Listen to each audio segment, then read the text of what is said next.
आपका हमारी आध्यात्मिक यात्रा में हार्दिक स्वागत है। आप सुन रहे हैं शिव महापुराण, जो सनातन धर्म के ही अनमोल ग्रंथों में से एक है। इस श्रृंखला में हम आपके लिए ही इस दिव्य ग्रंथ के प्रत्येक अध्याय का शाश्वत पाठ प्रस्तुत करेंगे। आइए इस ज्ञान और धर्म की ही यात्रा को आरंभ करें। भगवान महादेव की महिमा और उपदेश से ही सजी इस पावन कथा के साथ ही ओम नमः शिवाय। अध्याय काशी में भैरव जी का आविर्भाव। नंदीश्वर बोले कि हे सर्वज्ञ सनत कुमार जी, अब मैं तुम्हें भैरव जी की दूसरी कथा सुनाता हूँ, जो बड़े से बड़े दोषों को हरने वाले हैं तथा भक्ति वर्धक है। शंकर जी के समीप से भैरव काल के ही काल हुए हैं। उन्होंने ही महादेव जी की आज्ञा से कपालिक भूत व्रत धारण किया। वे विश्वात्मा हाथ में ही कपाल लेकर काशी आए, परंतु तीनों लोकों में विचरने वाली उस कठिन ब्रह्म हत्या ने उसका पीछा न छोड़ा। शिव जी की अद्भुत महिमा। एक समय शिव जी कपालिक का वेश धारण किए हुए भैरव जी नारायण के स्थान को गए। जब महाकाल श्री नेत्र शंकर के रूप में ही भैरव को आता हुआ भगवान ने देखा तो देवताओं और मुनियों सहित ही उठकर ही उन्हें दंडवत किया और लाकर उच्चासन दे उनके मस्तक पर ही अंजलि बांधकर उनकी अनेक स्तुति की।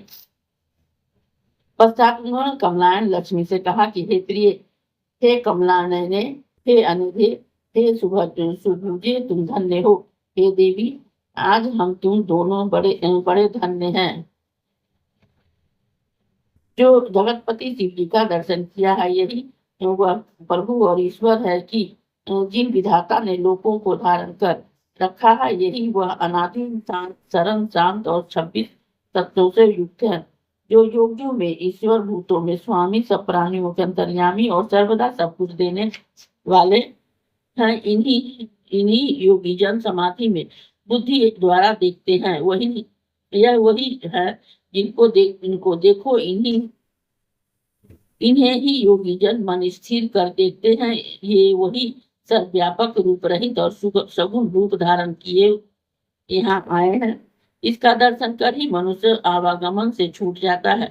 ये वही चंद्रशेखर त्र्यंबक सिंह भगवान आज पधारे हैं। हे लक्ष्मी, आज से ये कमलवत नेत्र सुफल हो गए। जिन्होंने महादेव जी का दर्शन किया वे देव पद धिक्कार है।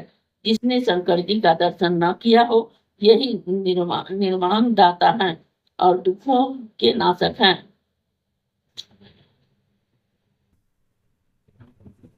इस देवलोक से बढ़कर अशुभ क्या होगा, जहाँ मुक्ति के लिए ही शिव का दर्शन ही न प्राप्त हो।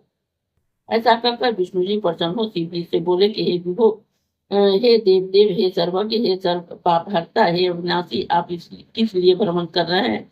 हे त्रिलोचन, हे महामते, यह आपकी क्रीड़ा कैसी हुई। हे कमारी, यह आपकी कैसी चेष्टा है। हे शंभु, हे शक्तिपति प्रभु, हे भगवान, यह आप भिक्षा क्यों मांगने लग गए। हे जगन्नाथ, मुझे यह संशय है, क्योंकि आप तो त्रिलोक के राज्य देने वाला हैं। जब विष्णु ने इस प्रकार से कहा, तब भगवान भैरव ने हंसकर ही विष्णु जी से अपनी सब कथा सुनाई। उन्होंने कहा कि मैंने अपनी उंगलियों से ही नखाग्र से ब्रह्मा का सिर काट लिया है। इसी पाप से ही शर्मनाक इस शुभ व्रत का अनुष्ठान किया है। यह सुन विष्णु जी बोले कि हे भैरव जी, आप तो समस्त विघ्न हरता है, फिर भी जो चाहे क्रीड़ा करे, परंतु मुझ पर तो इतनी कृपा अवश्य किए रहिएगा कि अपनी माया से मोहित न कीजिएगा। हे देव, आप ही सबकी गति है। हे पार्वती पते, मैं आपकी कृपा से आपकी यावत चेष्टाओं को जानता हूँ। आप ही संहार के समय सबका हरण करेंगे। हे शिव जी, आप पराधीन नहीं हैं, आप अपनी पीड़ा से में स्वतंत्र हैं। फिर हत्या तो आपके पीछे पड़ी है। इसका केवल यही कारण है कि पापों को करके अभी जो मनुष्य आपका स्मरण करे, उसके सब पाप नष्ट हो जावे, क्योंकि आप में यह सामर्थ्य है। जो मनुष्य आपका भक्त होता है, उसका पाप नष्ट हो जाता है। हे दयामय, यह तो आपका कुतूहल मात्र है। आज मैं धन्य हूँ जो आप परमेश्वर को देखता हूँ। आज से मेरा परम मंगल हुआ जो आपके दर्शन हुआ। आपके दर्शन से तो स्वर्ग अपवर्ग भी तृण के समान ही प्रतीत होता है। श्री विष्णु जी इनकी ऐसे कहने पर ही निर्मल लक्ष्मी ने अपनी मनोरथी नामक विद्या उसके पात्र में छोड़ दी। भैरव रूपधारी महादेव जी प्रसन्न हो भिक्षाटन के लिए दूसरी ओर चले गए। तब उसकी ब्रह्महत्या को जाती हुई देखकर ही विष्णु जी ने बुलाकर कर उसे प्रार्थना की कि तू शिव जी का पीछा छोड़ दे। ब्रह्महत्या ने ही कहा कि इसी बहाने मैं शिव जी की सेवा करती हूँ। मैं शिव रूप भैरव के दर्शन से मोक्ष के लिए ही स्वयं ही पवित्र कर रही हूँ। इस प्रकार जब विष्णु जी के कहने पर ब्रह्महत्या ने उनका पीछा नहीं छोड़ा तब भैरव जी ने विष्णु जी से उनकी सजनता की प्रशंसा की और कहा कि मैं आपके अमृत वचनों से संतुष्ट हूँ। जो चाहो वर मांगो, तुम मेरे भक्तों की अग्रणी हो। यह सुनकर विष्णु जी प्रसन्न हो गए। उन्होंने कहा यही किस वर से कम है जो मैं आपके दर्शन करता हूँ। मेरी दृष्टि और भी निर्मल हो जाए। मुझे आज बड़ा ही उत्साह मिला है। सत्पुरुषों को तो आपका दर्शन ही निधि है और उसमें कुछ परिश्रम भी नहीं करना पड़ता। हे प्रभु, आपसे यही वर चाहता हूँ कि आपके चरणों से मेरा कभी वियोग न हो। इसके सिवा मुझे और भी कुछ नहीं चाहिए। भैरव जी ने हे मस्तु कहकर विष्णु जी से कहा कि तुम सब देवताओं के भी वरदाता हो। इस प्रकार विष्णु जी पर कृपा करी भैरव जी अभिमुक्त क्षेत्र काशी चले गए। भैरव जी की काशी आते ही ब्रह्महत्या हाहाकार कर पाताल में समा गई। उसी समय ब्रह्मा जी का सिर भैरव जी के हाथ से छूटकर पृथ्वी पर जा गिर पड़ा और वहां कपाल मोचन तीर्थ हो गया। भैरव जी ने वहां बड़े ही आनंद का नृत्य किया, कारण कि भैरव जी के हाथ में ब्रह्मा का कपाल तब तक चिपटा ही रहा जब तक वे काशी नहीं पहुंचे। परंतु जब भी काशी में प्रविष्ट हुए वह उनके हाथ से छूटकर गिर पड़ा।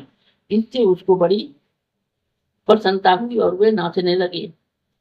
इस कारण काशी सदा सेवनीय है। जो मनुष्य कपाल मोचन का स्मरण करता है उसके इस जन्म और दूसरे जन्म के पाप नाश हो जाते हैं। इस तीर्थ में जाकर ही सब विधि पिंडदान और देव प्रीत तर्पण करने से ही मनुष्य ब्रह्म हत्या के पाप से ही छूट जाता है तथा जो नित्य भैरव जी का ही दर्शन करता है वह अपने हजारों जन्मों के पापों को नष्ट करता है। जो मनुष्य काशी में रहकर ही कृष्णाष्टमी के दिन या मंगलवार के दिन कालराज का दर्शन नहीं करता उसके पुण्य छीन होते हैं। जो मनुष्य भैरवोत्पत्ति नामक इस पवित्र इतिहास को सुनेंगे वे सब पापों से छूट जाएंगे। यदि कोई कारागार में पड़ा हो तो इस कथा को सुनकर ही सब कष्टों से मुक्त हो जाता है। इस अध्याय के श्रवण हेतु आपका हृदय से धन्यवाद। हम आशा करते हैं कि शिव महापुराण की यह दिव्य कथा आपको आध्यात्मिक शांति और गहन ज्ञान प्रदान कर रही होगी। कृपया अगले अध्याय के लिए हमारे साथ जुड़े रहें और अपने सुझाव एवं भावनाएं कमेंट के माध्यम से अवश्य साझा करें। धर्म, भक्ति और ज्ञान की इस पावन यात्रा में आपका साथ हमारे लिए अत्यंत मूल्यवान है। ओम नमः शिवाय। यदि यह प्रस्तुति आपको पसंद आई हो लाइक करें, कमेंट करें, सब्सक्राइब जरूर करें, बेल आइकॉन दबाना ना भूलें ताकि अगला अध्याय आपसे छूटे नहीं। और इस पावन ज्ञान को ही शेयर करें अपने परिवार और मित्रों तक।